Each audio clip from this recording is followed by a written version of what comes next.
Welcome to Live at the Apollo, ladies and gentlemen. Each and every one of you is very, very welcome. We have a wonderful show.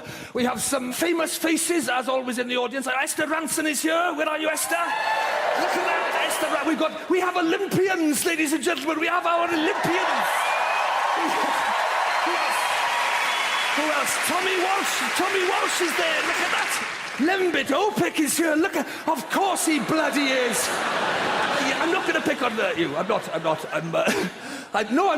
Somebody laughed at that idea. I'm not going to pick on anyone. I'm a reformed character, ladies and gentlemen. I stand in front of you. This is the new me. I used to be quite a petty, angry person. You may have seen me on television ranting and raving on the odd occasion. I am not anymore because I have had... I've had anger management.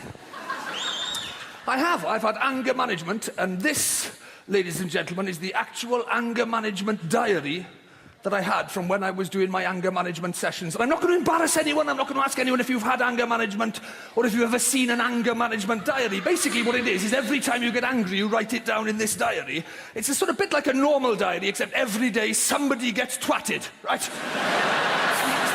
I can guarantee you somebody gets the shit kicked out of them every day of my diary. It's a sort of cross between Bridget Jones's diary and Mel Gibson's, if you can imagine such a thing, right? And I'm gonna take you through some of the entries in my diary, because this, basically, the way it works is you go for, I went every 2 weeks, right?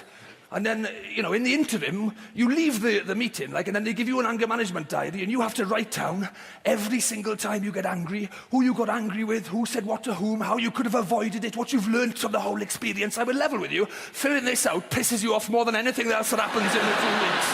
Because it's tedious. It's tedious. Every time you get angry, you've got to write it down. And partly as well, there's stupid questions on this diary, right? And I know in every area of life, every form we ever fill in, there are stupid questions. But bear in mind the context. You're angry when you pick this up. By definition, you are pissed off when you reach for this diary. And then you come to questions like this, right? Look at this shit. Every incident, I had to fill this out. On a scale of 1 to 10, where 1 is not at all angry, and 10 is feelings of very strong anger or rage, how angry would you say you were at the start of this particular incident? I've put, what's the point of having a scale where 1 is not at all angry on a pissing anger management diary, right? When are you going to get so wound up you think, this is going straight in the diary? Give me that bloody diary, right? 1, not at all angry. There you go.